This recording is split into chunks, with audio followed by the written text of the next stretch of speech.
خیر و برکات سے نوازے۔ گرامی قدر بزرگوں، اللہ کا یہ وعدہ ہے کہ اس نے اپنے محبوب کے دین کو پوری کائنات میں غالب فرمانا ہے، اور دین کے غلبے کے لیے وہ اس کی حکمت یہ ہے کہ وہ بندوں کے ذریعے سے دین کو غالب فرمائے گا۔ اللہ بے نیاز ہے، وہ چاہے تو کائنات پہ آنن فانن دین کو غالب کرے، لیکن یہ اس کی حکمت نہیں ہے۔ تو اس کی حکمت اگر ایسی ہوتی تو پھر کائنات میں کوئی بھی بد مذہب پیدا ہی نہ ہوتا۔ اس کو پتہ ہے گرجے میں جانے والا، مندر میں جانے والا، ہیکل میں جانے والا، سینیگوگ کی طرف جانے والا، وہ اس کو نہیں مانتا، لیکن اللہ ان کی جو زندگی ہے اس کو ختم بھی نہیں کرتا اور ان کی نسلوں کو اپاہج بھی نہیں کرتا۔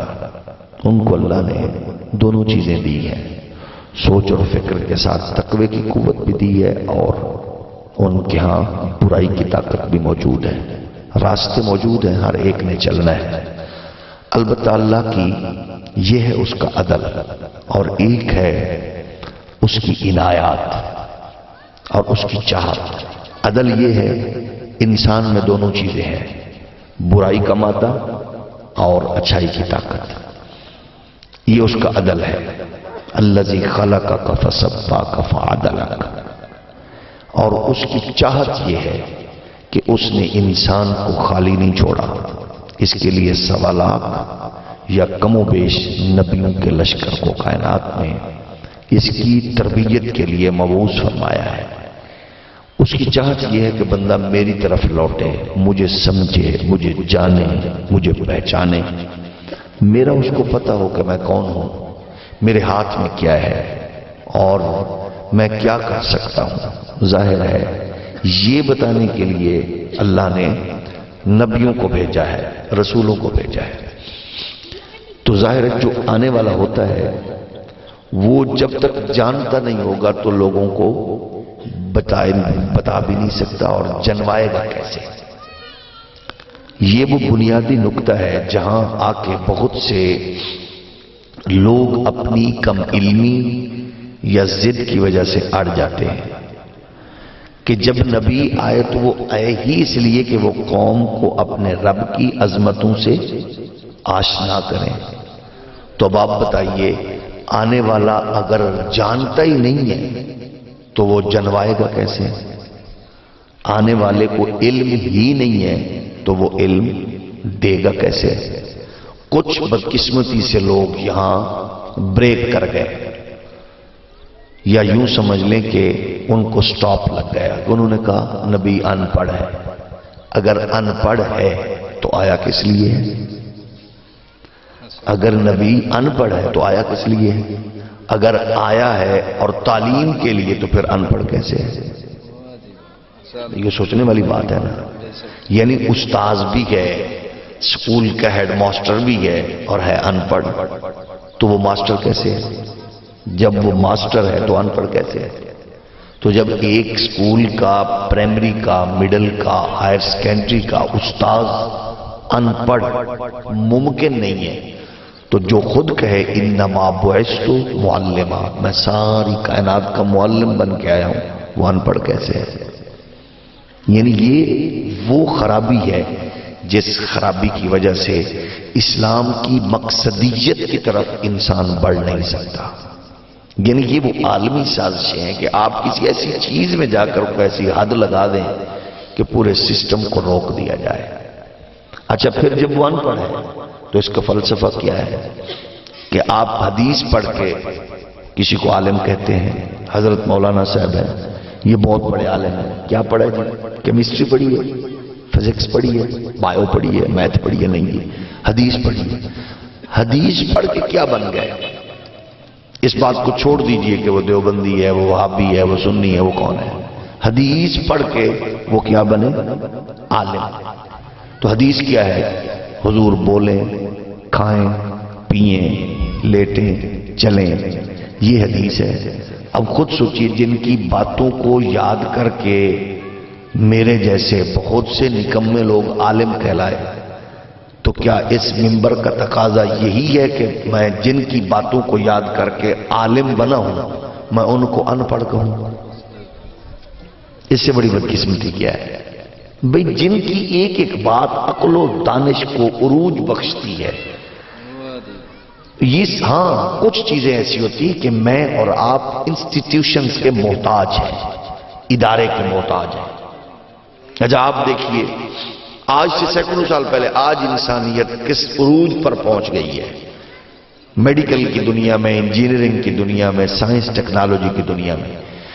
کیا جب یہ کیونکہ ترقی پذیر ہیں، یہ چیزیں ساری ارتقائی مراحل کو طے کر رہی ہیں، تو کیا جب تعلیم کا سسٹم شروع ہوا تھا تو ایسے تھا؟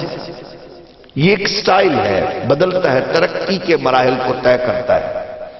ایک دور تھا سفر طے ہوتے تھے لیکن اونٹوں پر، گھوڑوں پر، گدوں پر، خچروں پر۔ اس کے بعد ترقی کا دور آیا تو سفر طے کیسے ہونے لگے؟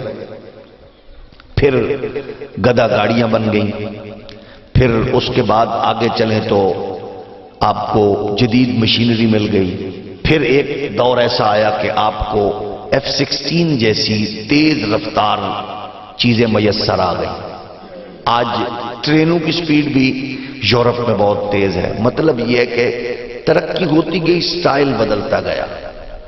انسان بدقسمت تب ہوتا ہے جب وہ اپنے دور کے ماحول کو سامنے رکھ کے قدرت کی عطا کو تولنے لگتا ہے۔ یہ کیسے ہو سکتا ہے؟ تو کیونکہ میں اور آپ ہم بہت کمزور ہیں، اور خدا کی طاقتیں اور اس کی عظمتیں ایسی ہیں کہ وہ انسان کی سوچ اور فکر سے ماوراء ہیں۔ کیسا رب ہے جو ماں کے پیٹ میں بچے کو زندہ رکھ سکتا ہے؟ کیسا رب ہے کہ جو بند انڈے میں چوزے کو زندہ رکھ سکتا ہے؟ تو یہاں کوئی سوچے کہ مردہ کیسے زندہ ہوتا ہے تو یہ اس کی خام خیالی ہے۔ قدرت کی حکمتوں میں ہاتھ ڈالنا نہیں ہوتا، غور و خوض کرنا ہوتا ہے۔ افلا یتدبرون القرآن، قرآن کہتے ہیں غور و خوض کرو۔ تو مقصد یہ ہے، یہ علم کے دریچے ہیں، سٹائل۔ ایسا ایسا کسی دور میں علم نہ بلڈنگ کا محتاج تھا ادارے، نہ وہ حدود و قیود کے محتاج تھے۔ ایک ہی استاذ چلا، وہ کام بھی کر رہے اور بچوں کو تعلیم بھی دے رہے ہیں۔ ہم نے بھی ایسے اساتذہ سے پڑھا ہے جو کھیتی باڑی بھی کر رہے ہوتے اور ہم سے منزلیں بھی سن رہے ہوتے تھے۔ گھروں میں بہت سی بیٹیاں ایسی ٹیچر سے بھی پڑھتی ہیں جو آٹا بھی گوندھ رہی ہوتی ہیں اور سبق بھی دے رہی ہوتی ہیں۔ وہ اپنا باقی کام بھی کر رہی ہوتے ہیں، ہنڈیاں بھی پکا رہی ہوتی ہیں اور بہت سے وہ اسباق بھی آگے بچوں کو پڑھا رہی ہوتی ہے۔ اب جو حافظہ ہے، بیٹی عالمہ ہے، وہ حدیث سن بھی رہی ہے اور اپنا کام بھی کر رہی ہے۔ تو یہ جو بلڈنگ ہوتی ہے، عمارت ہوتی ہے، یہ محض اس لیے ہوتی ہے کہ آنے والے کو فیسیلیٹیٹ کیا جائے، سہولیات فراہم کی جائے۔ بڑا کام یہ ہوتا ہے کہ شروع کرنا۔ ہمارے اکابر نے درختوں کی سائے میں بیٹھ کر دین پڑھانا شروع کیا اور پھر دیکھتے ہی دیکھتے بہت بڑے بلڈنگ اور بڑے جامعات وجود میں آ گئے۔ اسلام کی پہلی درسگاہ صفا کا دیکھیے، کوئی بڑی دیدہ زیب بلڈنگ نہیں ہے، لیکن کیونکہ استاذ معلم ایسا ہے کہ جس نے کائنات کی تقدیر کو بدل دیا ہے۔ خود نہ تھے جو راہ پر اوروں کے ہادی بن گئے، کیا نظر تھی جس نے مردوں کو مسیحا کر دیا۔ اس استاذ کی نگاہ کامل نے لوگوں کے مزاج کو یوں بدلا کہ قرآن کہتا ہے فَأَصْبَحْتُمْ بِنِعْمَتِهِ إِخْوَانًا وَكُنْتُمْ عَلَىٰ شَفَا حُفْرَةٍ مِّنَ النَّارِ۔ جہنم کے گڑھے میں گرنے والے لوگوں کو یوں نکالا اور وہ کائنات عالم کو اصول اور ضوابط بتانے لگے۔ وحشتوں بربریتوں کے ماحول سے وابستہ لوگ جو چلتے ہوئے جانوروں کا گوشت کاٹ کے کھا لیتے تھے بھون کر، وہ لوگ اس کی نگاہ کامل سے وہ کائنات کے معلم بنتے نظر آئے۔ تو بنیادی چیز جو ہے معاشرے میں وہ انسان کو اس فکر سے آشنا کرنا ہے کہ خدا کی حکمتوں کو جانے۔ اللہ اپنے بندوں کے ذریعے دین کو غالب کرے گا اور ہونا ہے، وعدہ رب کا ہے۔ یہ مولویوں پیروں اور یہ حکمرانوں کی بات نہیں، اللہ کا حکم ہے، دین غالب آئے گا۔ اور ہمیں اس بات سے بھی بخوبی آشنا ہے اور آگاہ ہے کہ ہمارا ایک بزرگ خواجہ معین الدین اجمیری 99 لاکھ کو کلمہ پڑھاتے ہیں. اب ایک بندہ 90 لاکھ کو 99 لاکھ کو کلمہ پڑھائے، ایک بندہ، تو جب سارے بندے اپنے طور پر دین کے پیغام کو لوگوں تک منتقل کرنا شروع ہو جائیں تو اس کے اثرات معاشرے پر مرتب ہوتے ہیں، پھر سوسائٹی بدلتی ہے، ماحول بدلتا ہے. تو اللہ کا شکر ہے آج بھی پوری دنیا میں اس بات کو ہم بطور خوشی استعمال کرتے ہیں اور اللہ کا شکر ادا کرتے ہیں. اور یہ آپ جیسے لوگوں کی محبتوں کا ہی یہ اثر ہوتا ہے.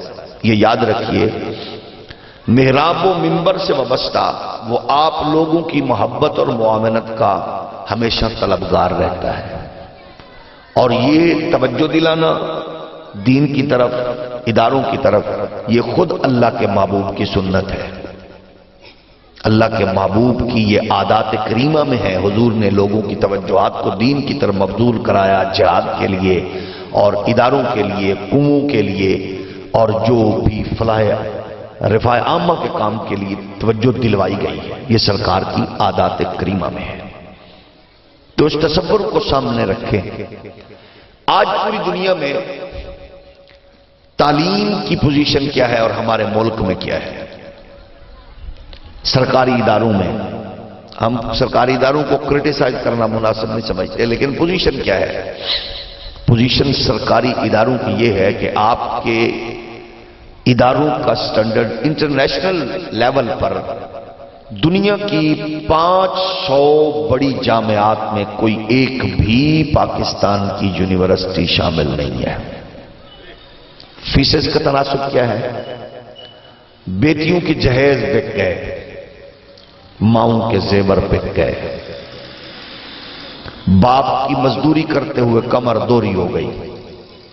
لیکن ڈگری تو یونیورسٹیز نے دی، البتہ سٹینڈرڈ اس کا یہ ہے کہ آپ بیرون ملک جب جاتے ہیں تو شرمندگی سے دوچار ہوتے ہیں. اور ہمارے ہاں یونیورسٹیز کا ماحول کیا ہے آپ نے دیکھ لیا گزشتہ دن. وہ گجرات کے کسی مزدور کی بیٹی ہو یا لاہور کے کسی شرابی باپ کی اور گھٹیا ماں کی بیٹی ہو جو سرعام بوس و کنار کر کے پوری قوم کی بیٹیوں کی تذلیل کر رہی ہو. یہ ماحول ہے ہمارے اداروں کا. اور آج میں نے نیوز پیپر میں ایک بات پڑھی تو میں حیران ہوا کہ کیلیفورنیا کی یونیورسٹی میں اس سال 1700 بچیوں کو ہراساں کیا گیا. کہاں مر گئی ہیں وہ لنڈے کی انگریز اور بھونکنے والی موم بتی آنٹیاں کہ پاکستان میں یہ ہوتا ہے. میرا جسم میری مرضی کا نعرہ لگانے والی حرام کی کمائی سے پلی ہوئی وہ بیٹی، گھٹیا ماں کی بیٹی آج کہاں مر گئی؟ 1700 بچیوں کو ایک یونیورسٹی میں ہراساں کیا گیا. وہاں کیوں نہیں جلوس نکلا؟ یہاں ہراساں تو نہیں کیا جاتا. یہاں تو باپ اپنی بیٹی کے جہیز کے لیے اتنا قرض اٹھاتا ہے کہ بیٹی کے فرنیچر کا رنگ تو اتر جاتا ہے لیکن باپ کا قرضہ نہیں اترتا. کون سا حق ہے جو بیٹی کو نہیں دیا جا رہا؟ یہاں تو بھائی اپنی بہن کے لیے قلعے کی صورت میں، مضبوطی کی صورت میں کھڑا ہو کر اس کی عزت کا دفاع کرتا ہے. یہاں تو بیٹی اپنے باپ کی رانی کے طور پر گھر میں پلتی ہے.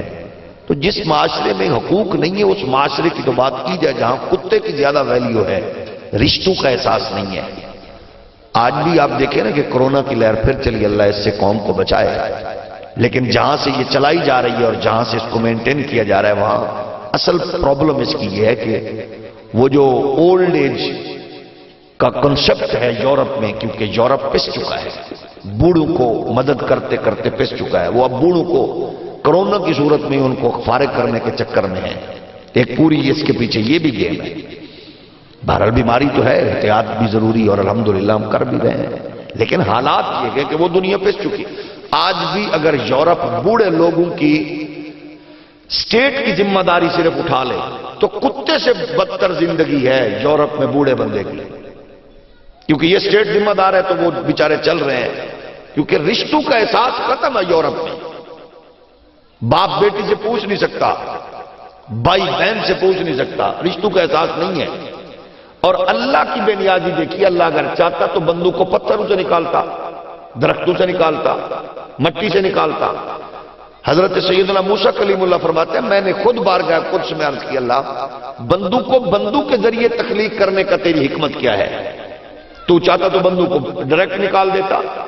حکم ہوا درخت کو دیکھیے، میں نے دیکھا تو 4 بندے درخت سے نکلے، ایک مشرق، ایک مغرب، ایک شمال، ایک جنوب کی طرف چلتے گئے، موڑ کے ہی نہیں دیکھا۔ اللہ کے نبی سربا سجود ہو گئے، یا اللہ تیری حکمت میں سمجھ گیا، اگر بندے درختوں سے نکلتے تو وہ ایک دوسرے سے بیگانہ ہوتے۔ تو نے بندوق کو بندو سے اس لیے پیدا کیا ہے کہ کوئی اس کی ماں ہے، اس کی محبت ہے، اس میں کوئی اس کا باپ ہے، اس میں اس کی شفقت ہے، کوئی اس کا بھائی ہے، اس میں چاہت ہے، ان رشتوں میں جوڑا ہے۔ تو ان رشتوں کا احساس پوری کائنات میں صرف دین مصطفیٰ دے رہا ہے۔ یہی وجہ ہے کہ دین دشمن جو ہے وہ اس تصور کو کمزور کرنے کی کوشش کر رہے ہیں، اور اللہ نے کیونکہ اس دین کو غالب کرنا ہے تو وہ بندوق کے ذریعے کرتا ہے۔ یہ سلیکشن پروردگار کے بھی حضرت فرما رہے تھے کہ اس طرح کے 15 مرلے سے بعد 17 مرلے تک جا پہنچی، یہ بندے نہیں کرتے، یہ قدرت چنتی ہے۔ بندے کا میرا کیا حوصلہ ہو سکتا ہے، آپ کا کیا حوصلہ ہو سکتا ہے؟ ہاں یہ ہے کیونکہ اللہ اتنی غیرت والا ہے کہ آپ دیکھ لیں کہ آپ کسی بھی بندے کو اس سے پیار کرتے ہیں تو آپ کی کوشش ہوتی ہے یہ گندا نہ ہو، گھٹیا نہ ہو، غلیظ نہ ہو۔ تو اللہ اپنے محبوب کے دین کے لیے کسی رشوت والے کی، حرام والے کی، سود والے کی کمائی کو اپنے دین کے لیے کبھی نہیں قبول کرتا، اس سے بڑا غیرت والا ہی کوئی نہیں ہے۔ یہ اس کی عطا ہوتی ہے۔ اور جب بھی آپ دیکھ لیں آج ہی اعلان ہو جائے کہ شام کو عمران خان نے آنا ہے یا زرداری نواز شریف نے آنا ہے، آپ کو شہر سے لے کر تو یہاں تک کہ ہر روڈ پہ، ہر پول پہ آپ کو اتنے بڑے بڑے فلیکسز نظر آئیں گے، بھرمار ہوں گے۔ اچھا کچھ ان کے راستے میں بکرے بھی ذبح کر رہے ہوں گے، کچھ نعرے بھی لگا رہے ہوں گے، ان کی گاڑی کے آگے ناچ رہے ہوں گے۔ آپ نے کبھی سوچا وہ کون لوگ ہیں؟ وہ ہمارے معاشرے کے وہ لوگ ہیں جن سے آپ بات کریں کہ یار کسی یتیم کی شادی ہے بیٹی کی، تو کہتے کاروبار ہی نہیں ہے۔ آپ ان کو کہہ دیں کسی یتیم بچے کی کتابیں لینی ہوگی، بزنس ہی ختم ہے یار۔ آپ اس کو کہہ دیں کسی بیٹی کو رخصت کرنا ہے تو اس کے لیے کچھ مہربانی کر دیں، وہ کہتے میرے پاس کچھ ہے ہی نہیں۔ وجہ کہ اللہ اپنے محبوب کے دین کے لیے کسی بھی زانی، شرابی، بدکار، رشوت اور حرام خور والے کے پیسے کو پسند نہیں کرتا۔ اور جب اللہ توفیق دے تو سجدہ شکر بھی ادا ضرور کیا کریں کہ اللہ نے جو حلال عطا فرمایا اس سے اپنے دین کی توفیق بھی مجھے عطا فرمائی ہے۔ یہ اس کا کرم ہوتا ہے، اس کے کرم کے بغیر کچھ نہیں ہوتا۔ پتہ ظاہر ہے آپ کہتے ہیں سنتے رہتے ہیں پتہ بھی نہیں ہلتا، تو یہ اس کی عنایت ہوتی ہے۔ بات دنیا کی ہے تو پھر آپ آگے سے آگے بڑھتے ہوئے لوگ بہت سے نظر آئیں گے، تو یہ خاص کرم ہے اللہ کا۔ تو پوری پاکستان نے انٹرنیشنل سطح پر پاکستان کا کوئی ادارہ بھی کسی نمبر پر نہیں ہے، لیکن اگلی بات سنیں گے تو آپ کو خوشی ہوگی کہ پوری دنیا میں اسلامی تعلیمات میں جو سب سے ٹاپ پہ مملکت ہے اس کا نام پاکستان ہے۔ علوم دینیہ کے حوالے سے دنیا میں سب سے ٹاپ لیول پہ وہ پاکستان ہے۔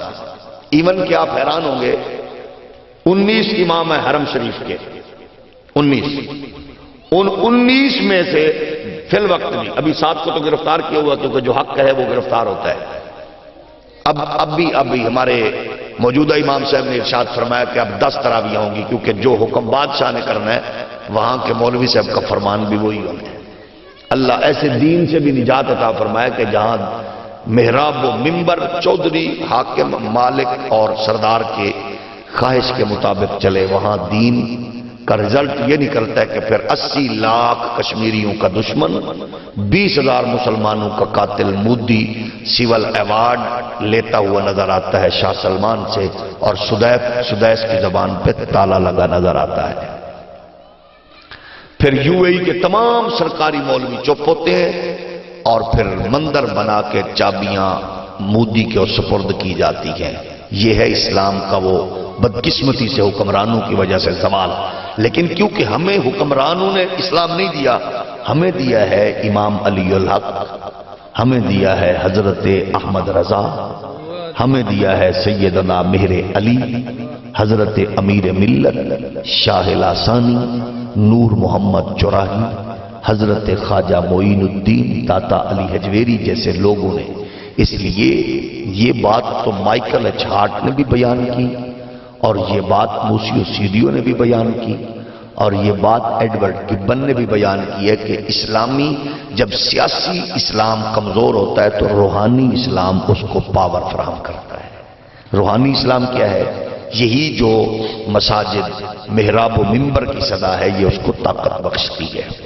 تو اللہ کا فضل ہے کہ آج بھی پوری دنیا میں اسلامی دین کے حوالے سے اسلامی تعلیمات کے حوالے سے پاکستان ٹاپ پہ ہے.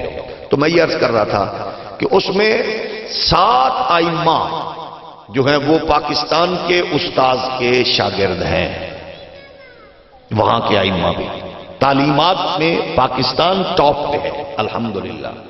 اب وہاں کا ایک ادارہ جس کا نام ہے FATF فیٹف، اب وہ ایک پوری گورنمنٹ کو یرغمال بنا چکا ہے. وہ کہتا ہے اداروں کے حوالے سے مسجدیں ہمارے سپرد کر دو ادارے تک، کہ جو ہم نے پاکستان میں یونیورسٹیز اور کالجز کا حال کیا ہے اخلاقی طور پر ہم اب ان کا حال کریں.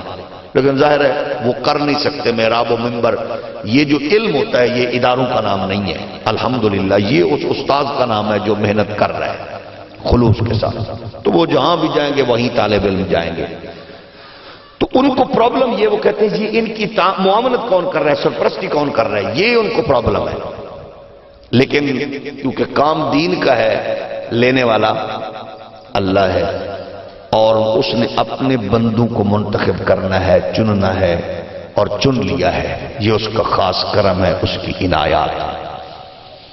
اس میں کس کس نے کنٹریبیوشن کی اور کس کس نے حصہ لیا لینا ہے، یہ آپ اس کو آگے دیکھیں کہ پھر اس میں اگلی کیٹیگری ہے عالم دین کے ساتھ ساتھ عالمہ کی، حافظہ کی، قاریہ کی. اب بنیادی ذمہ داری، سب سے بڑی ذمہ داری اس کی ہے بحیثیت ماں. وہ جو کردار ادا کر سکتی ہے وہ باپ معاشی مصروفیات کی وجہ سے وہ کارنامہ انجام نہیں دے سکتا. بڑی ذمہ داری ہے. جس نے ایک بیٹی کو دین دیا وہ بیٹی آگے نسلوں کو دین بانٹنے والی ہے. جس نے ایک بیٹی کی تربیت کی وہ بیٹی آگے بڑھ کر آنے والی نسلوں کی تربیت کا اہتمام کرنے والی ہے. گویا بیٹی جو ہے وہ ایک گلشتہ ہے، بیٹی جو ہے وہ ایک گلشن ہے، اور اس گلشن کی خوشبوؤں سے زمانے کو معطر ہونا ہے. اب ایک طرف برائی کو آپ دیکھ چکے ہیں. برائی کی طاقت کیا ہے؟